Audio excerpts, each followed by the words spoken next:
I'm originally from Romania. I came here in September of 2014. As a child, it was my dream come to United States.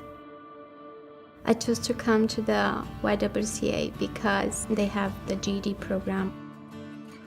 I do take my studies very seriously. If I have to write an essay or something, I have to make sure I do it right. Especially it's another language, so like most of the time I have to be there with the dictionary to translate the word to make sure I comprehend that part. Any questions on those? Well, I like the professor here because they're great. They're really ready to help you anytime. They don't let you go out without understanding the material, so they make sure you got it.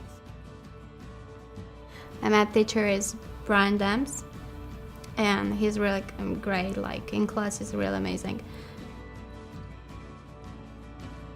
He doesn't let you go out of that door without understanding the lesson, so making sure you're gonna get that A on the test. I would like to stay here, like to United States, but at the same time, I'm working as a nanny, so I don't know where I was gonna be next year, but I would like to stay here, continue to go here to college, and then find a job here. Without this program, I don't think I'll have the chance to stay here. This is very important for the community because everybody can come here. They don't care like the race, they don't where you're coming from, the other country. They welcome you here, like really welcome. They're helping you for what you need. I really feel that the YWCA empowered me like to achieve my goals. I definitely do.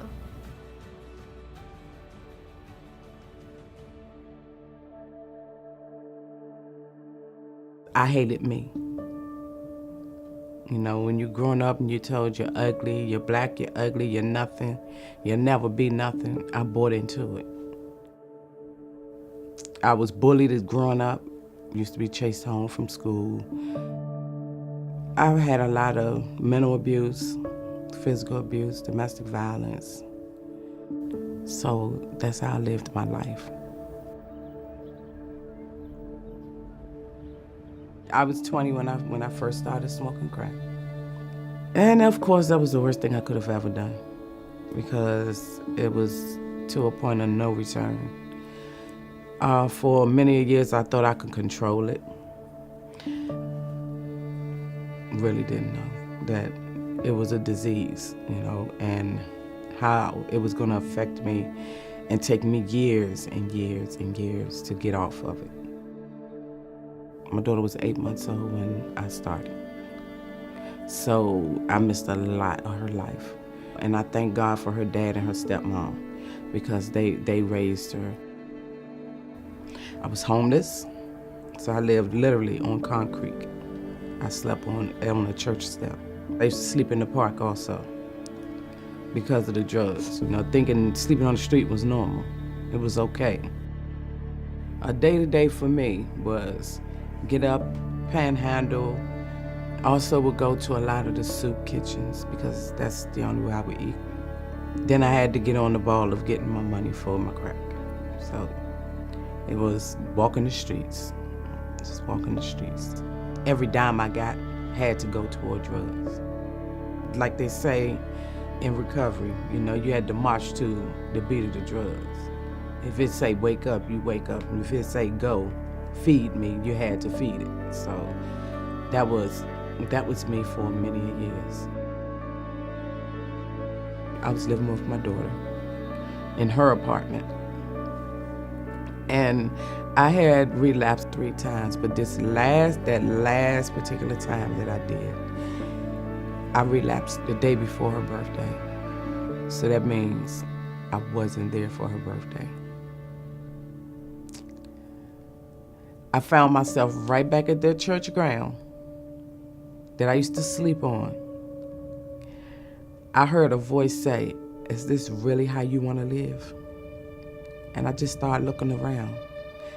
And I said, I can't do this no more. The next day, I went back in treatment. I've had bouts of sobriety here and there, but this is the longest I have been clean and sober. And that's been 4 years. My daughter and I have a beautiful relationship. That's my biggest supporter. It's my biggest supporter. If it wasn't for my daughter's push and me going to YWCA, I wouldn't even have my GED. I wouldn't have it. I know I wouldn't. Every staff member there, whatever it takes to help you, they're going to make sure that something gets done. Well, I wanted to get into hotels and hospitalities. My first thought was, let me call Miss Angela at YWCA, see what they might have, going on there. I was still working, and Miss Angela said, well, we have a hotel and hospitality certification course coming up. And I went back to YWCA to go for hotels and hospitality. My backbone, one of my backbones, that's how I look at YWCA. That's how much I love YWCA. I have not completed yet, but I'm getting ready to. If God willing, I will come out with my certification for hotels and hospitality. The YWCA actually helped me get another job. Working at the Washington National Stadium. They will not let you give up. They will go above and beyond to make sure that you succeed at what you want to succeed at. To come as far as I have and achieve the things that I have. It is absolutely amazing.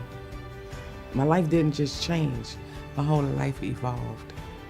YWCA has empowered me to be the best woman that I could be, to be the best mother that I could be, to be the best me that I can be to me.